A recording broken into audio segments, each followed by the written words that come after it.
থেকে রাজনৈতিক হানাহানি, সাম্প্রদায়িক সম্প্রীতি রক্ষা, জনগণের টাকা লুট, স্মার্ট মিটার চালু এবং বিভিন্ন দুর্নীতির বিরুদ্ধে প্রতিবাদে বসিরহাটে বিক্ষোভ মিছিল করল শ্রমজীবী সংগ্রামী মঞ্চ।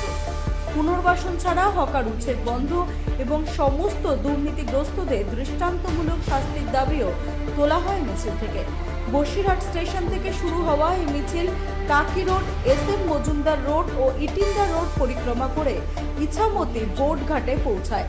শ্রমজীবী সমন্বয় সংগ্রামী মঞ্চের সদস্য দেবব্রত বিশ্বাস ও অজয় বাইন তাদের নেতৃত্বে কয়েকশো শ্রমিক, মহিলা ও পুরুষের হাতে প্ল্যাকার্ড, ফেস্টুন ও ব্যানার নিয়ে মিছিলে অংশ নেন। প্রতিবাদ কর্মসূচি শেষে আন্দোলনকারীরা বসিরহাট মহকুমা শাসকের দপ্তরে গিয়ে স্মারকলিপি জমা দেওয়ার কর্মসূচি গ্রহণ করেন। সরকারি যে নির্ধারিত মজুরিতে শ্রমিকদের যে সরকারি নির্ধারিত যে মজুরি, যে দাবি, সেসব দাবিগুলো আমরা পাচ্ছি না। একের পর এক শ্রমিকদের উপরে এক এক রকম আবেদন করছে যে তোমার যে আমাদের ইউনিয়ন যে ইউনিয়ন বলে কিছু থাকবে না, কিন্তু ইউনিয়ন না থাকলে তো গরিব শ্রমিকরা কেউ বাঁচবে না। আর শ্রমিকদের নির্ধারিত যে সরকারি মজুরি আমরা কেউ পাচ্ছি না, আমাদেরকেও দেয় না। তার জন্য কোনো পার্টির লিগালের লোকজন আমাদের সহযোগিতা করে না।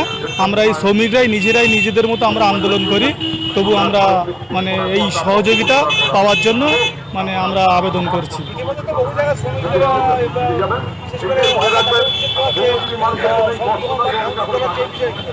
এ বিষয়ে মতামত বলতে যে তাদের একটা সময় দেওয়া উচিত ছিল। সরকারি জায়গা সরকার নিচ্ছে, তাতে কোনো আপত্তি নেই, কেন সে জায়গা ছাড়তে হবে, এটা আমরাও জানি, কিন্তু তাদের একটা সময় দেওয়া একটু উচিত ছিল। আমার নাম আলামিন বিশ্বাস।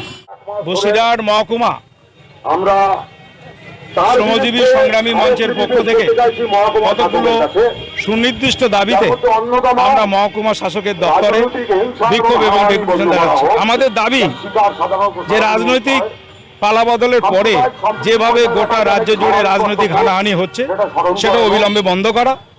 আমাদের দাবি যেভাবে সাম্প্রদায়িক উত্তেজনা সৃষ্টি করে পরিবেশকে সাম্প্রদায়িকতার দিকে নিয়ে যাওয়ার চেষ্টা হচ্ছে, আমরা তার প্রতিবাদ জানাচ্ছি। আমরা নামে এসআইআর এর নামে বৈধ নাগরিকদের যে নাম বাদ গেছে, তাদের অবিলম্বে সত্যহীনভাবে তাদের নাম ভোটার তালিকায় তুলতে হবে। আমাদের দাবি কেন্দ্র সরকার যে শ্রম কোড আজকে পশ্চিমবাংলা চালু করতে যাচ্ছে, সেই শ্রম কোড শ্রমস্বার্থ বিরোধী। আমরা সেটাকে অবিলম্বে বন্ধ করার কথা আবেদন জানাচ্ছি। হ্যাঁ, আমরা হকার্স আজকে বিভিন্ন রেল স্টেশনে, গতকাল যাদবপুরেও হয়েছে, আপনারা দেখেছেন, প্রবল প্রতিরোধ হয়েছে। আমাদের পরিষ্কার দাবি যে পুনর্বাসন ছাড়া কোথাও কোনো হকার উচ্ছেদ করা চলবে না। হকার উচ্ছেদ করা বন্ধ করতে হবে, এই দাবি আমরা রেখেছি। আবার 1 জুলাই থেকে বাড়ি বাড়ি যে স্মার্ট মিটার লাগে স্মার্টলি টাকা লুট করবার যে তারা ষড়যন্ত্র করছে, তাকে রুখবার জন্য আমরা জনগণের কাছে আহ্বান জানাচ্ছি। এবং আমরা দেখতে পাচ্ছি যে দুর্নীতিগ্রস্ত যারা দুর্নীতিবাজ, আপাতত দুর্নীতিগ্রস্ত, তাদেরকে আইন অনুযায়ী কঠোর ব্যবস্থার দাবি আমরা জানিয়ে আজকে মহকুমা শাসকের কাছে আমরা ডেপুটেশন। রাত দিন নিউজ নেটওয়ার্ক।